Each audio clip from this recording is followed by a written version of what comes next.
Aboquva, George Aboquva, sorry. And he is our tour guide today in Russian and English. And this is my family of today. We are the Church of the Nativity. And although the Nigerians are now noisy, they are going. And George, please. Yes, please. So let's continue. Now, you remember I told you about Emperor Justinian. When he came here, he rebuilt the church as cross-shaped. What he did inside the new church? First, he opened new entrance, new exit from the cave, the place where Jesus Christ was born. He also added more 12 columns inside the church. It means now inside the church there are 48 columns, 36 from the first and 12 from the second church. Also, he opened 3 big entrances to the church. And the last thing what he did, he raised the floor higher than the first floor. But why? Because on the first floor, it was a lot of crosses and many Christian signs. And cross for the Christians, it's holy, we can't walk it. Because of that, the Patriarch of Jerusalem, he told him to do something for the floor when he wants to rebuild the church. So he raised the floor 70 to 75 centimeters in some places.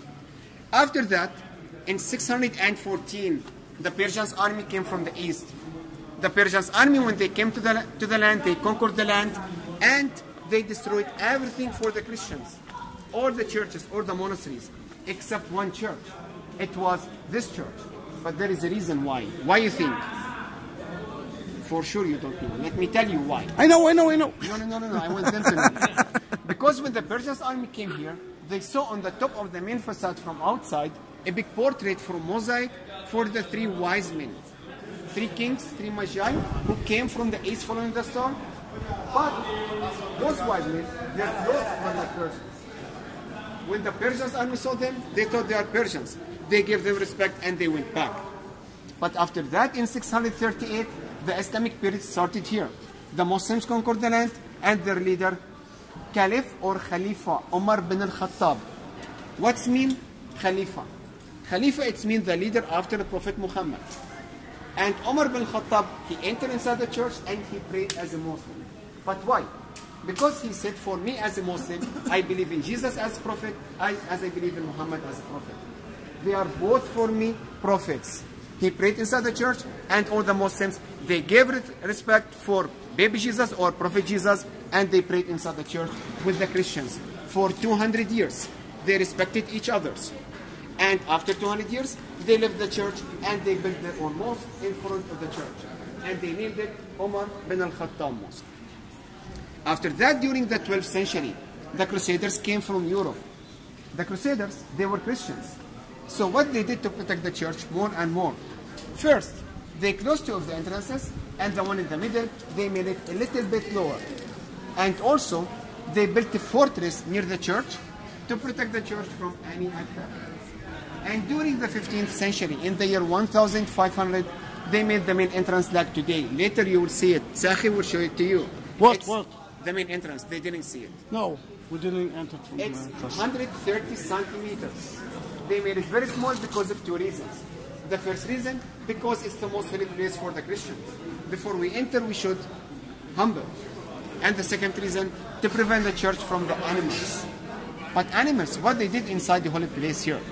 Because in that time, the main market of Bethlehem was exactly in front of the church. And many of the local people, they entered inside the church with their horses and camels to rest and to hide from the sun. And they did a bad smell here inside the church. And this entrance, we call it the door of humility. So the church now, it's divided for 3 parts, 3 denominations. Greek Orthodox, Armenian, and Catholic. And Zahi will take you to the main part of the church, and the main part, it belongs to the Greek Orthodox. The Greek Orthodox, they took the main part during the 15th century because they did the last restoration inside the church. It was by an order from the Turkish Sultan. Sultan, it means king today. Actually, the Ottoman period started in the Holy Land in 1517 until 1917. They occupied the land for 400 years. So, I'm here. over there, you can see the 3rd part of the church. It's St. Catherine Church, the Catholic Church. And it was built in 1880 until 1882 by the Franciscan.